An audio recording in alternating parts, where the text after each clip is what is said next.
for the market's wild swings. Joining me now, RNC spokesperson Kayleigh Mcenany. Good to see you, Kayleigh. Now, before we get to the poll numbers, the markets we did correct down 10% in just 2 weeks' time. The Congress blew out the deficit with a new spending bill, bond yields rising. The thing is, I thought Republicans said government debt is bad and government spending does matter. I mean, didn't they criticize Obama for doubling the debt? What's going on? They did, and this is important. Our debt, solving our debt is important. And Rand Paul made a good point by standing up and saying we need to take notice of this. But, you know, Paul Ryan has said for years, it's always about mandatory spending, not discretionary spending. Mandatory spending is, of course, our entitlements. Social Security, Medicare, Medicaid makes up 62% of our spending each year, 3 times the amount of what we spend on the military. So solving mandatory spending, which is not a part of the budgeting process, is really where we can get down to business when it comes to our debt. Okay, to the polls. Quinnipiac's poll about the president's approval rating, not an outlier. The poll mirrors what other organizations have shown. Gallup's latest tracking poll puts the president's approval rating at 40%. Monmouth has it at 42%. What is your reaction here? Well, I actually think his approval rating is much higher than that. It's, of course, good to see it on the upswing anywhere. Rasmussen Daily Tracking has it at 49%.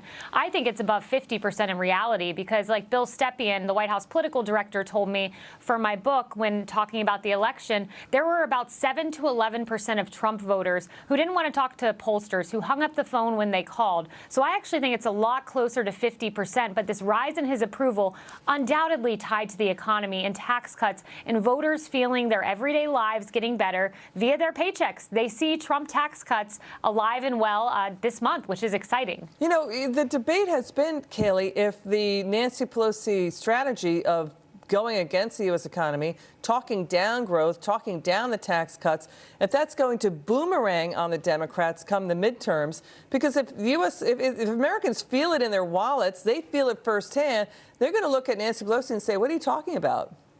Liz, that's exactly right. And Democrats, they have this weird belief that you can somehow convince the American people of their economic reality. I remember sitting on a CNN set and one of my fellow commentators saying to me, this is back during the election, wages have ticked up slightly. If only we could get the word out there.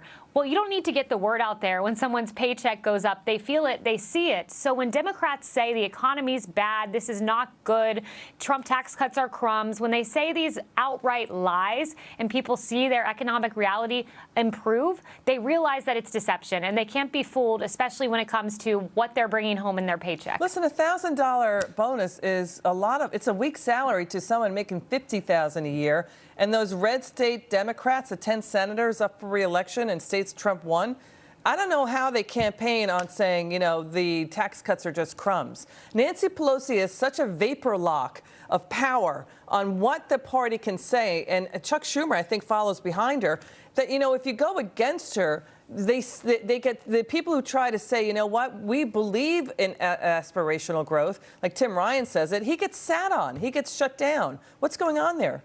That's exactly right. They're catering to their far left-wing base, and the so-called blue dog Dem or moderate Democrat doesn't exist anymore. They're not welcome in the Democratic Party. It is absolutely astonishing that we did not have one Democratic vote for the American people to keep more of their money in the form of tax cuts. Not Joe Manchin, not Heidi Heitkamp, not Joe Donnelly, not a single one. This is the party of JFK, the party that once believed in tax cuts, but no longer, because as you mentioned, exactly right, Chuck and Nancy have such a chokehold on the Democratic Party. And if the president's approval rating keeps going up, what does that mean for people running for election in the midterms if they're Republican? It means every single congressman and senator should welcome Donald Trump to their state. Our Chairwoman McDaniel, says all the time, if you're running for office, bring Donald Trump to your state. Bring the president to your state. He will help you. So welcome him on the campaign trail. Embrace him. Let's be a unified party and a party that stands behind Donald Trump. Well, this battle is now gearing up for the midterms within a month or so. Kayleigh Mcenany, great to have you on the show. We love having you on. Come back soon. Thank you, Liz. We're going to have more on the wild, insane